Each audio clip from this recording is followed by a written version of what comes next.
Brought to you by the Every Dollar app. Start budgeting for free today. So my question is that I have a little bit of money from my inheritance, and I'm wondering if right now is the right time to invest, or if I should wait a little bit for the economy to do its thing. What does that mean? What does do its thing mean? It's been doing its thing. It's dancing. It's low, and it's right now it's starting to pick up. So what economy do you live in, brother? We're at record highs every day. Are you waiting for it to crash and then get in? Well, I don't know what's going to happen with the whole election, and we've seen It happened. It happened with this happening, but I'm worried that I've already invested some money for my kids, from my inheritance in the trust fund, so they're taken care of as far as them. But I'm concerned about me and my wife's retirement. How much money did you get in an inheritance? I got about $100,000. Who passed away? And I used $40,000 to pay off all my debt. That was the first thing I did. I paid off all my debt entirely. Wonderful. Good for you. And then I had, of course, I took $20,000 for my kids, and I put $10,000 into diversified portfolios with a stockbroker, and then tied a trust to it, so that's their inheritance if something were to happen to me and my wife. Specifically because I have a 3-year-old son who's special needs. Do you have life insurance? So I wanted to make sure that he was taken care of. Hey, Jason. If something were to happen. Jason. Yes. Do you have life insurance? I do. How much? I have life insurance on myself, my wife, and both my kids.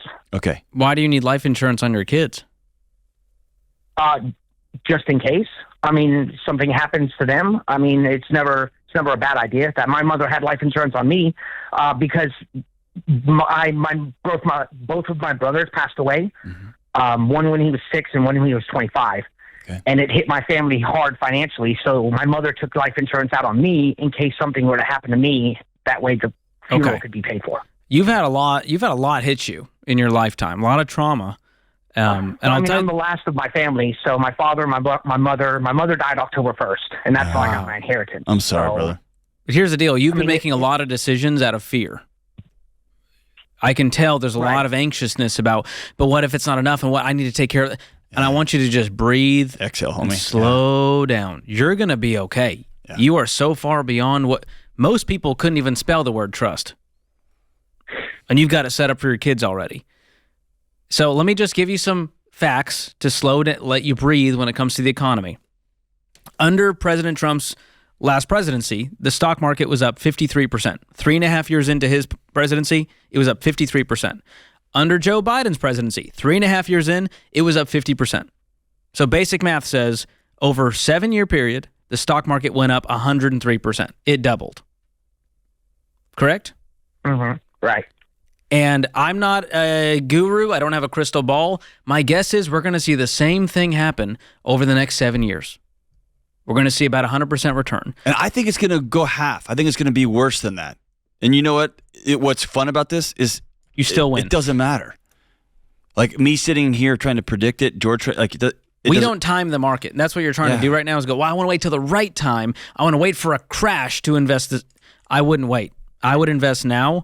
And what you'll see is over time, the sooner you invest, the more money you're going to have later. The more time compound growth has to work its magic. And so I don't know what headline you're looking at or what stock you're looking at, but I'm looking at the S&P 500, the largest 500 companies that largely represent the overall U.S. economy. And that's, when you invest in a mutual fund, that's largely what you're investing in as well. The top companies. Can I give you a different perspective, Jason? Well, I mean, what I was worried about was, it rather than putting it in the stock market, should I go into CDs that are a little bit more secure but with less interest? If you want to lose money, you'll lose money against inflation.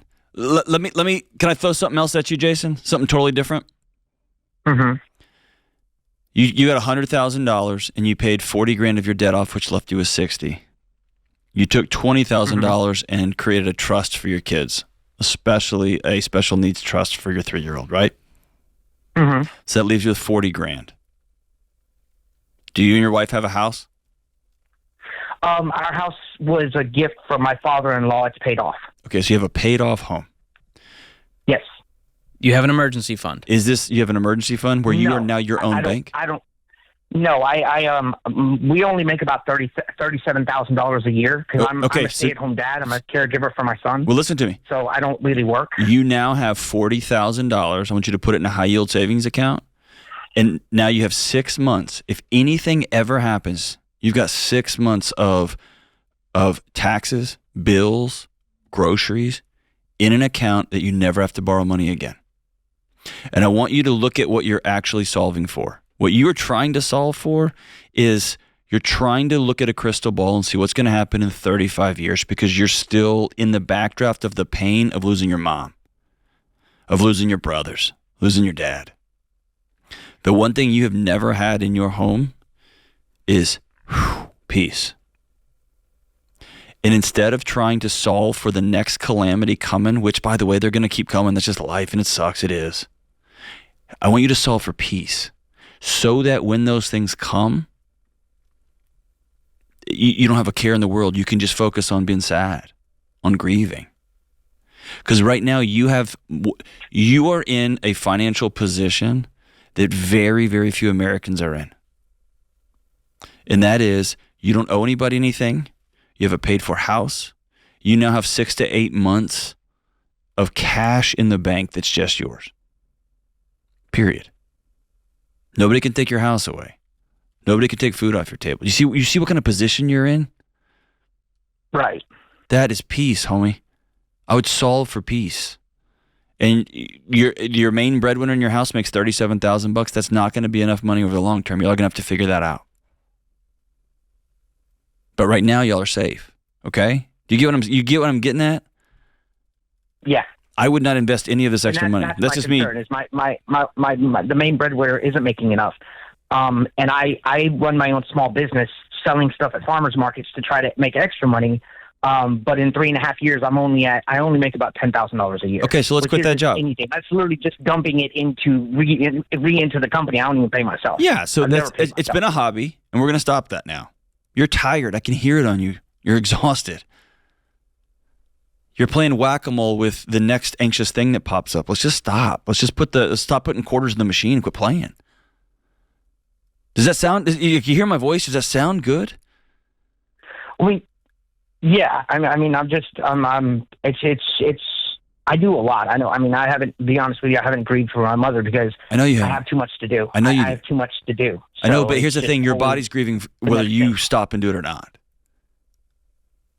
So I've never stopped. I never stop, man. I'm going nonstop. That's what I know. What to do? And as my friend Ian Simpkins says, if busyness is your drug, rest will feel like stress. And right now you're medicating with whack-a-mole. You're medicating with busy. Stop. Tonight, it's the weekend. You're about to come up on Thanksgiving for the first time without your mom. I want you to write mom a letter tonight. And I want you to tell your mom how much you miss her.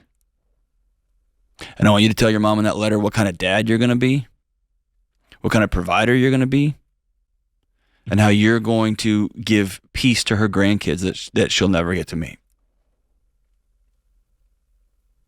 Okay? You're burning your hole through your home right now with your anxiousness. I want you to relax. You're safe right now, dude. You got a paid-for house. You got $40,000 in the bank. You have a small account set up for your kid's future, man. You got life insurance on everybody. You're so far ahead of the game, my man. Now you got to turn and sit and just exhale in the sadness, and that's part of the deal.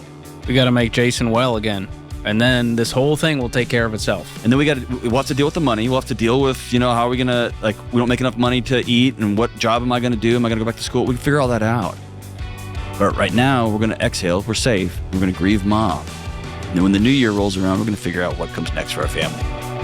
Thanks for the call, brother. Create your free every dollar budget today, the simplest way to budget for your life.